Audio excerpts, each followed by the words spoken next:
Alice's Adventures in Wonderland by Lewis Carroll. Read aloud by Samantha Dunn. Chapter 6. Pig and Pepper. For a minute or two she stood looking at the house and wondering what to do next, when suddenly a footman in livery came running out of the wood. She considered him to be a footman because he was in livery. Otherwise, judging by his face only, she would have called him a fish, and rapped loudly at the door with his knuckles. It was opened by another footman in livery, with a round face and large eyes like a frog.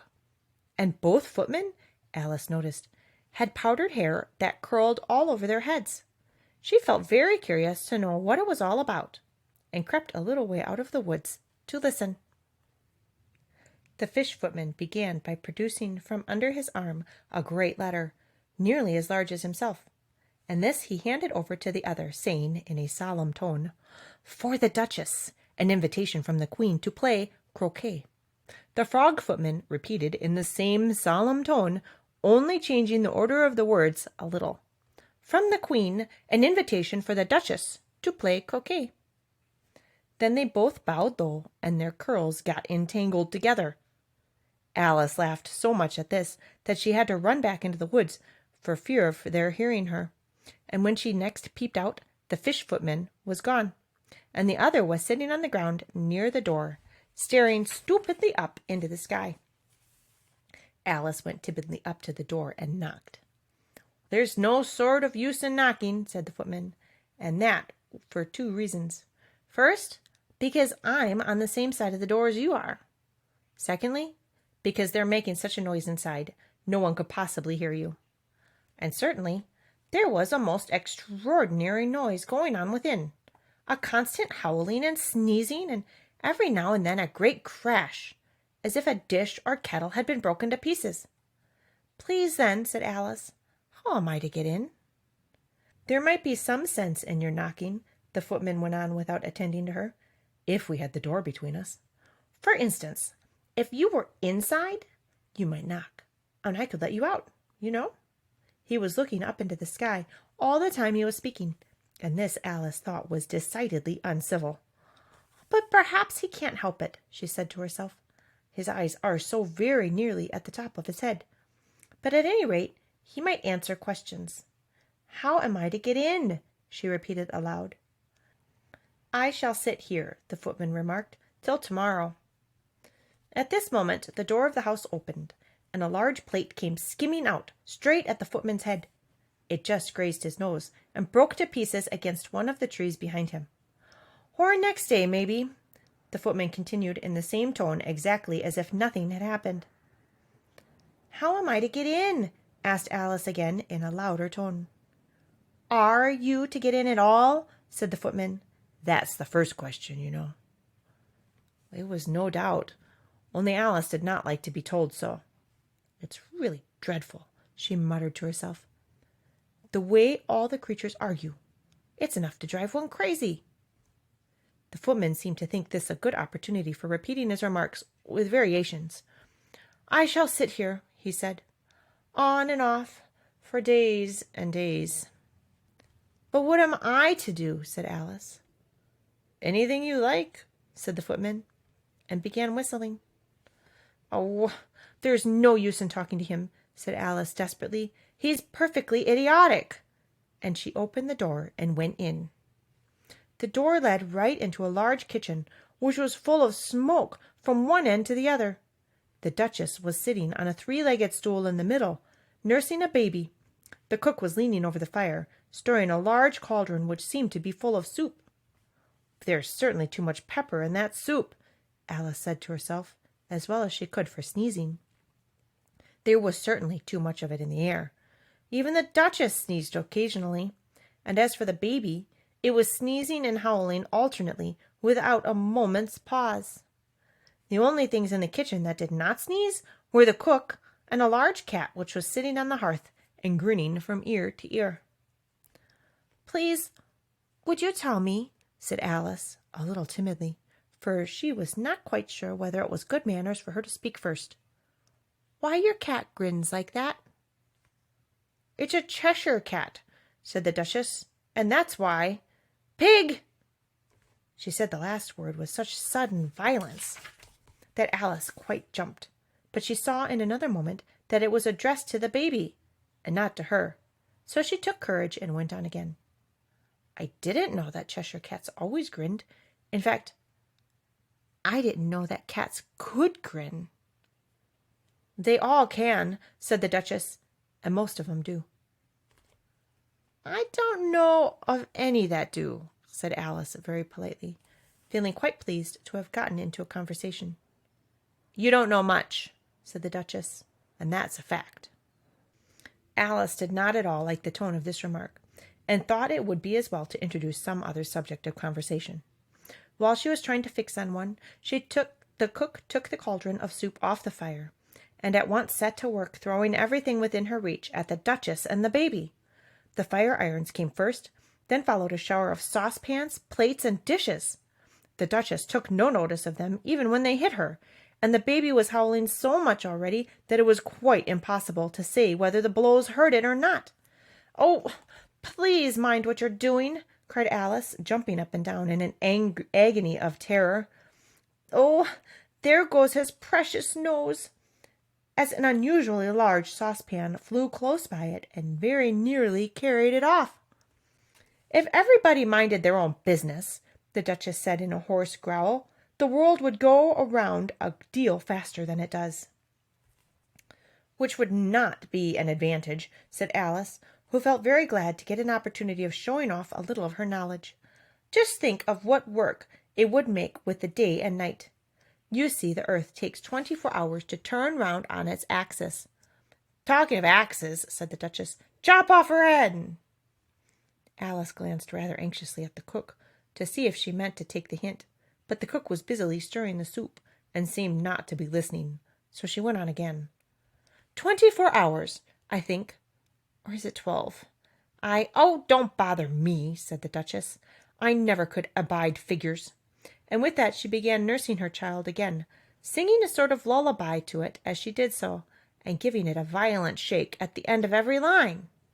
Speak roughly to your little boy, and beat him when he sneezes. He only does it to annoy, because he knows it teases. Chorus, in which the cook and the baby joined. Wow, wow, wow. While the Duchess sang the second verse of the song, she kept tossing the baby violently up and down, and the poor little thing howled so that Alice could hardly hear the words. I spoke severely to my boy, I beat him when he sneezes, for he can thoroughly enjoy the pepper when he pleases. Chorus. Wow, wow, wow. Here, you may nurse it a bit if you like, the Duchess said to Alice, flinging the baby at her as she spoke. I must go and get ready to play croquet with the Queen. And she hurried out of the room. The cook threw a frying pan after her as she went out, but it just missed her. Alice caught the baby with some difficulty, as it was a queer-shaped little creature, and held out its arms and legs in all directions, just like a starfish, thought Alice. The poor little thing was snorting like a steam engine when she caught it, and kept doubling itself up and straightening itself out again, so that altogether for the first minute or two it was as much as she could do to hold it. As soon as she had made out the proper way of nursing it, which was to twist it up into a sort of knot, and then keep tight hold of its right ear and left foot so as to prevent it undoing itself, she carried it out into the open air. If I don't take this child away with me, thought Alice, they're sure to kill it in a day or two. Wouldn't it be murder to leave it behind? She said the last words out loud, and the little thing grunted in reply, as it had left off sneezing by this time. Don't grunt, said Alice. It's not at all proper way of expressing yourself. The baby grunted again, and Alice looked very anxiously into its face to see what was the matter with it. There could be no doubt that it had a very turn-up nose, much more like a snout than a real nose. Also, its eyes were getting extremely small for a baby, although Alice did not like the look of the thing at all. But perhaps it was only sobbing, she thought, and looked into its eyes again to see if there were any tears. Nope, there were no tears. If you're going to turn into a pig, my dear, said Alice seriously, I'll have nothing more to do with you. Mind now. The poor little thing sobbed again, or grunted, It was impossible to say which. And they went on for some while in silence. Alice was just beginning to think to herself, "Now, what am I to do with this creature when I get it home?" when it grunted again so violently that she looked down into its face in some alarm. This time there could be no mistake about it. It was neither more nor less than a pig, and she felt that it would be quite absurd for her to carry it further. So she set the little creature down and felt quite relieved to see it trot away quietly into the wood. If it had grown up, she said to herself, it would have made a dreadfully ugly child. But it makes a rather handsome pig, I think. And she began thinking over other children she knew who might do very well as pigs, and was just saying to herself, if one only knew the right way to change them, when she was startled by seeing the Cheshire Cat sitting on a bough of a tree a few yards off. The cat only grinned when it saw Alice. It looked good-natured, she thought, though it had very long claws and a great many teeth, so she felt that it ought to be treated with respect.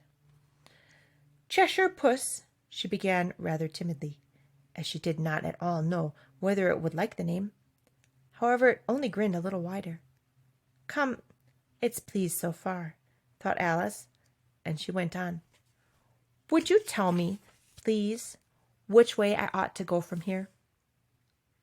Well, that depends a good deal on where you want to get to, said the cat. I don't much care where, said Alice.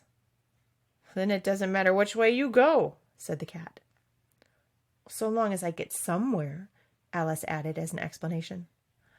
Oh, you're sure to do that, said the cat, if you only walk long enough. Alice felt that this could not be denied, so she tried another question. What sort of people live about here?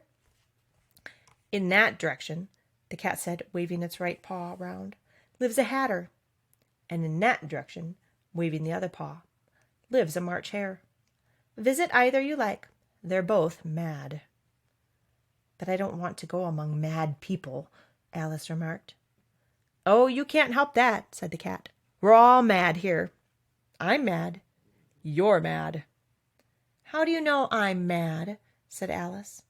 You must be, said the cat, or you wouldn't have come here. Alice didn't think that proved it at all. However, she went on. And how do you know that you're mad? To begin with, said the cat, a dog's not mad. You grant that? I suppose so, said Alice.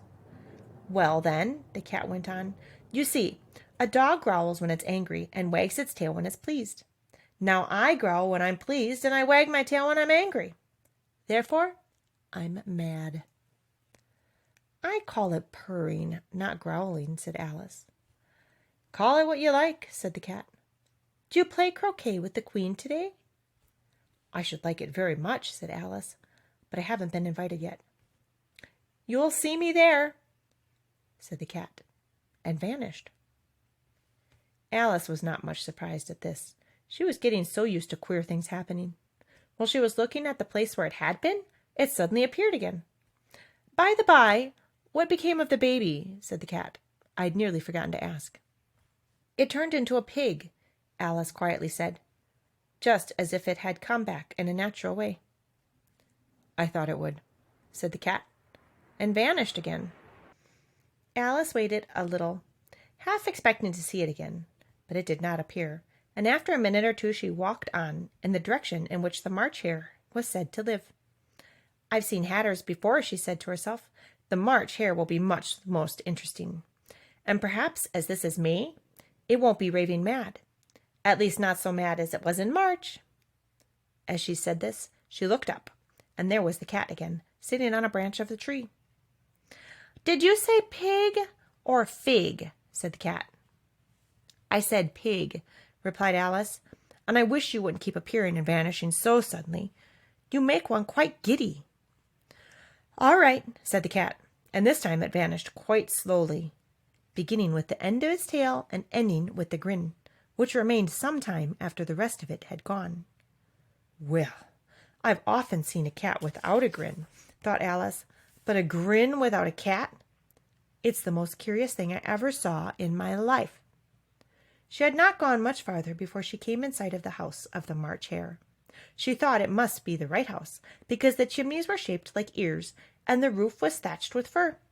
It was so large a house, she did not like to go nearer till she had nibbled some more of the left-hand bit of mushroom, and raised herself to about 2 feet high, even though she walked towards it rather timidly, saying to herself, "Suppose it should be raving mad after all. I almost wish I had gone to see the Hatter instead."